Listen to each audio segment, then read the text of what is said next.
All right, everybody, welcome back.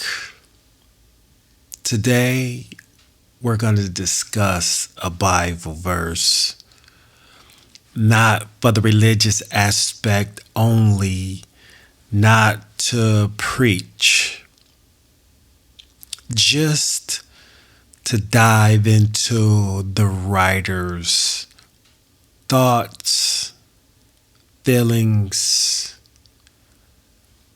and unction to repost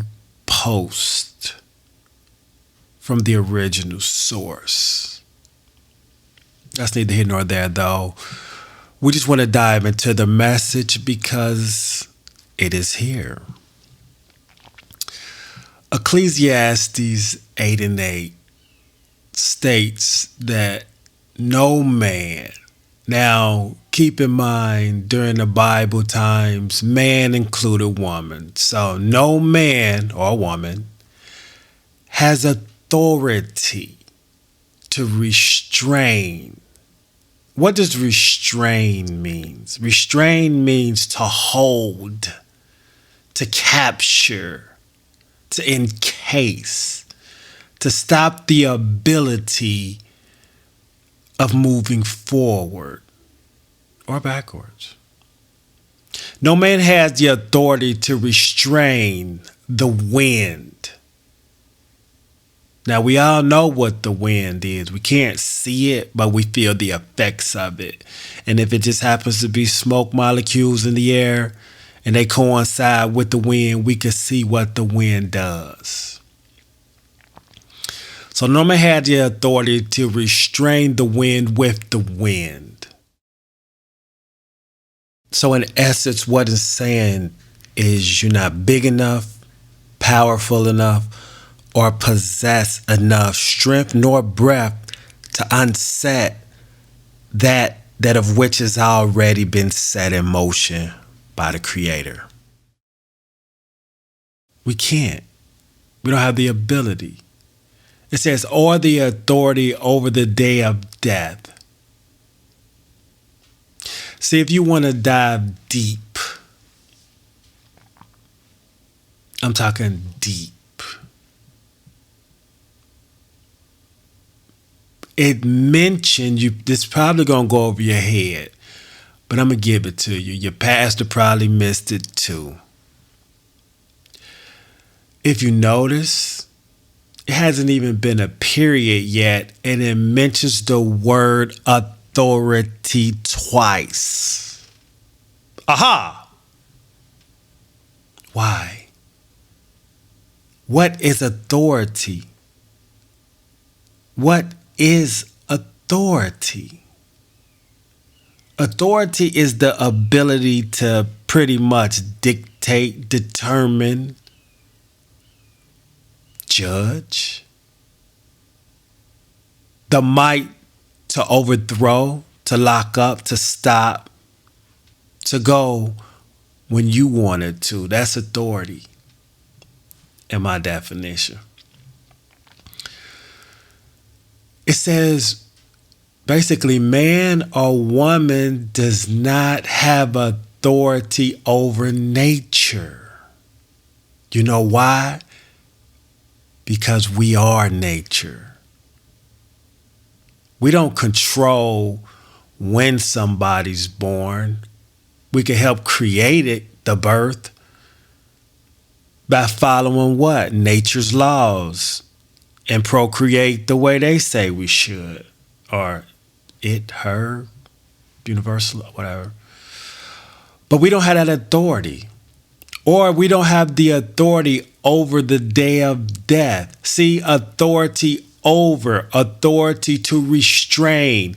That sounds like somebody want to hold you, hover over you, and be above you. Ego. So we don't have that over the day of death. It didn't say death. You probably would have missed that too. It didn't say you didn't have the authority over death. It says the day, which means every man and woman has a day they're gonna die. So you don't have authority over the day, but it didn't say you don't have authority over death. See, death is permanent once it's fulfilled. Can we say fulfilled, or should we actually say appears? Because we know what death looks like. We know what death feels like. But the end of life. Do we ever die? This body does, but what about your spirit? I'm not going that deep. You got to do your own research. Or should we? Not quite yet. And then it says there is no discharge in the time of war.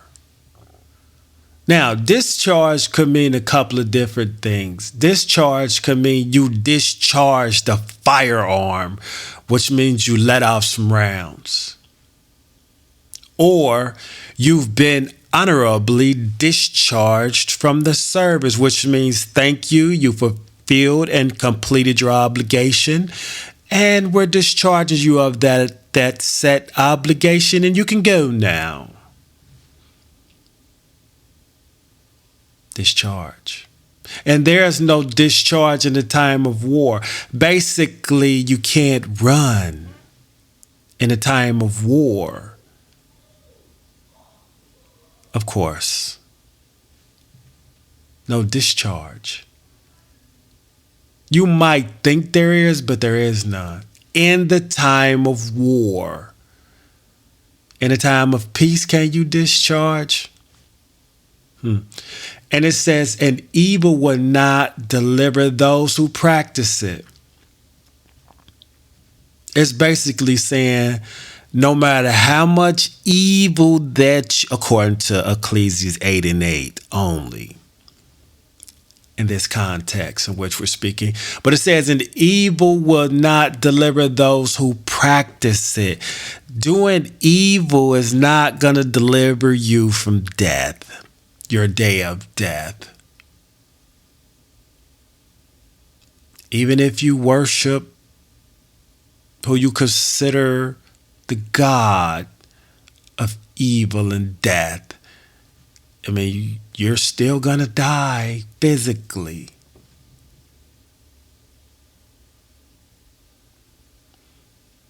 So when we speak of Ecclesiastes 8 and 8. The main aspect we want to speak on is man's authority to hold, to rule over, when they will die. They can't. But you can probably prolong your day of death from your diet, from lifestyle habits. You can prolong it, but it's coming. So what am I saying to wrap this up? The main point I'm trying to get to is this. As a man and woman, we have limited authority. Regardless of what we have in our head, one day we all going in a box. Or we getting sprinkled on earth if you get cremated. We have this time to buy things, work, have relationships, build, destroy. But at the end of the day, what was the point? When we all know one day we're going to die.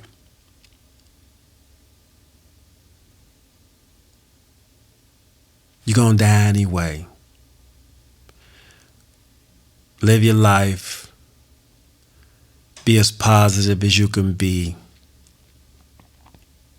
But positive and negative have to balance. It's just nature. Create as many smiles as you can. Mend as many frowns, as you see in your capacity. Don't be overbearing to others just because you have a difference of opinion. And don't allow yourself to talk more than you're willing to listen. We all going through this shit, y'all. This time right now is heavy. January 2022. For some, I should say, not all. But we here. So as far as words of encouragement, I'm not going to keep it sweet. All I can tell you to do is keep it pushing. It's the Walking Dead out there. Got to keep it pushing. That's all I got. Ecclesiastes 8 and 8. Till next time, Philosopher A.D. Jones. Peace.